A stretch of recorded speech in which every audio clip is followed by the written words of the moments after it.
Sunblaze is a solid precision platformer that managed to charm me with its fun presentation and its interesting almost puzzle-like level design. The platforming feels a bit heavy, but you get used to it pretty quickly, and each chapter introduces you to a new gimmick to make sure the gameplay will not become repetitive. It's really challenging, so you are going to die a lot. But don't let the difficulty dishearten you, because you can turn on some perks if you need a bit of help. I really think it's a solid addition to the precision platformer genre, and it's sadly really underrated, so make sure to check it out if you don't mind a challenging experience.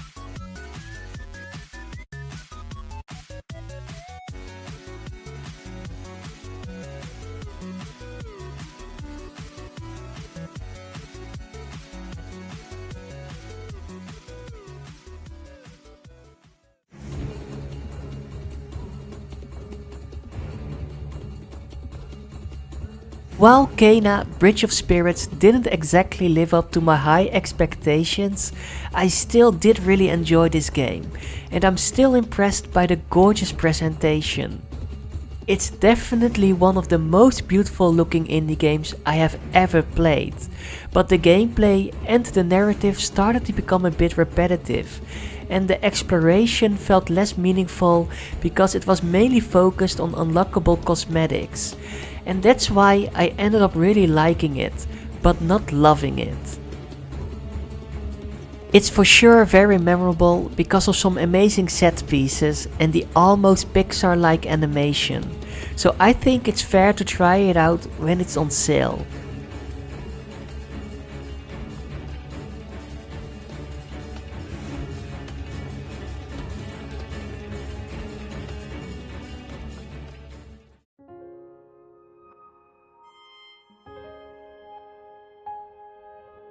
Lost Runes is more like a survival action platformer with some Metroidvania elements than an actual Metroidvania, but that didn't stop me from really enjoying this game. It takes a while to get used to the gameplay, and the overall presentation can put some people off, but experimenting with all these different weapons, spells and items to find the best build is really satisfying. The combat feels really heavy and slow, but this game teaches you how adapting to your surroundings is a great strategy to overcome challenges that you can't solve with brute force. If you would like to try something different in this genre, then I highly recommend this underrated gem.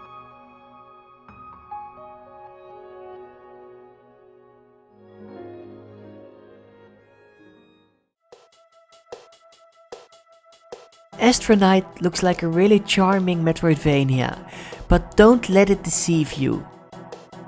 It can be a pretty brutal Souls-like that can really challenge you with some specific areas that force you to go back because of dead ends. There are also a few difficulty spikes in general, but all of them are manageable if you are well equipped and have spent your money wisely. The exploration is pretty straightforward, but it has all these fun and creative touches that will keep piquing your interest. Despite its difficulty, I was really charmed by this game, and it's a shame not many people know about it, so make sure to check it out if it looks interesting to you.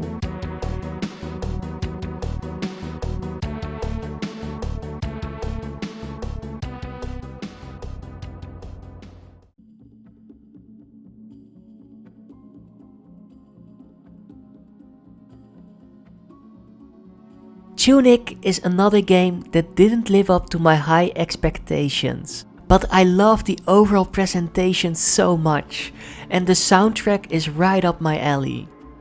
I feel like this game is a bit too cryptic for casual players because of the almost puzzle-like game design, and the combat just misses that bit of extra flair to make it fun and exciting.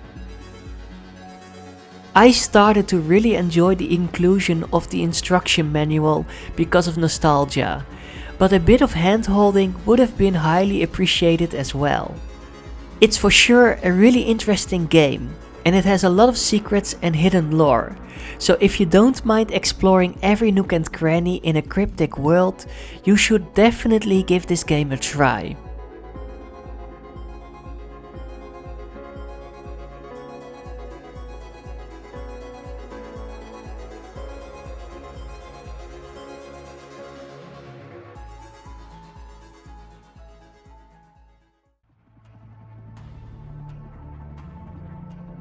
Haiku the Robot is a charming and fun Metroidvania game that is really easy to recommend because it's really solid the whole way through.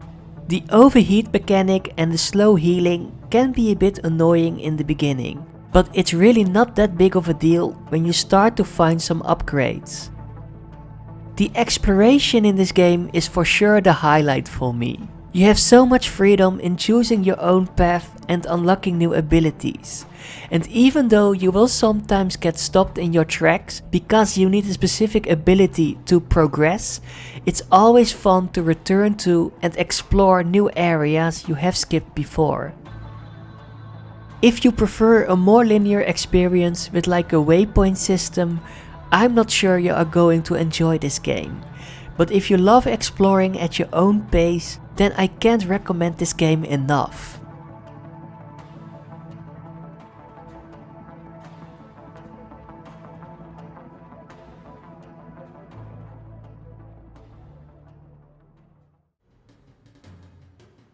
The Tarnishing of Juxtia doesn't deserve this mixed rating on Steam anymore, because after some patches it turned into a really great Souls-like. I love the spectacular boss fights. All of them are really memorable and epic, because the developer really knows how to build up these fights. The overall presentation is also really solid.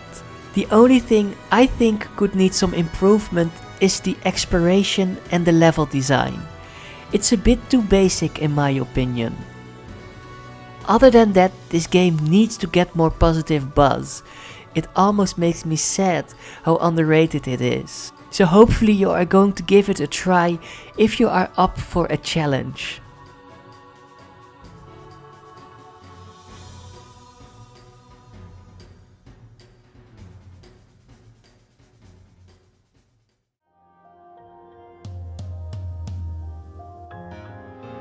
Superliminal is a must-have if you love creative and inventive game design. Learning to think outside the box has never been this much fun since the Portal franchise. There can be some frustrating challenges, but pay close attention to your surroundings, expect the unexpected, and then there's a big chance you will succeed. This game will subvert your expectations repeatedly.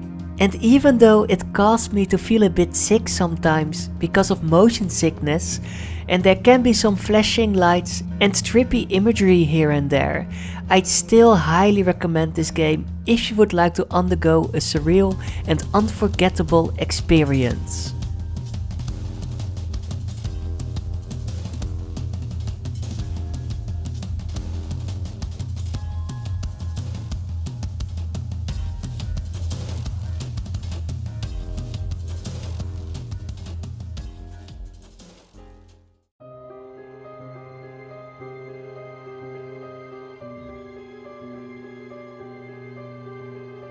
I knew I would end up loving Ender Lilies Quietus of the Night. It's a great Metroidvania with an amazing presentation and spectacular combat.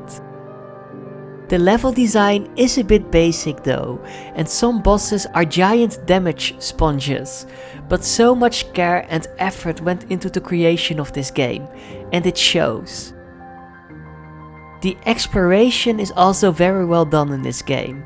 Exploring every nook and cranny and backtracking can give you great rewards that definitely will help you overcome all these challenges. I also really enjoyed the inventive combat in this game. It's by far the best aspect about it, and it makes for a lot of build options and many different playthroughs. I honestly think the combat alone is already reason enough to give this game a try.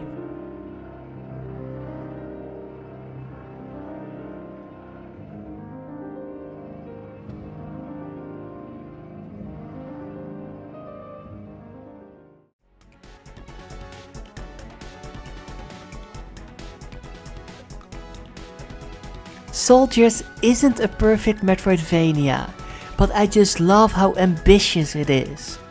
It tries so many new and exciting things, and sometimes it can hurt the gameplay a bit, but I just really appreciate the scope of this game. Every area introduces you to new fun gimmicks, and the overall presentation is just really stunning and nostalgic. This game is an exciting adventure that takes some time to finish, but it's such an unforgettable experience because of the inventive game design and gorgeous world building that you don't mind the overall length. I still have to start a new playthrough as a different class, but I'm convinced this game will manage to suck me in straight away, because it just has everything I love about this genre. Thanks for watching.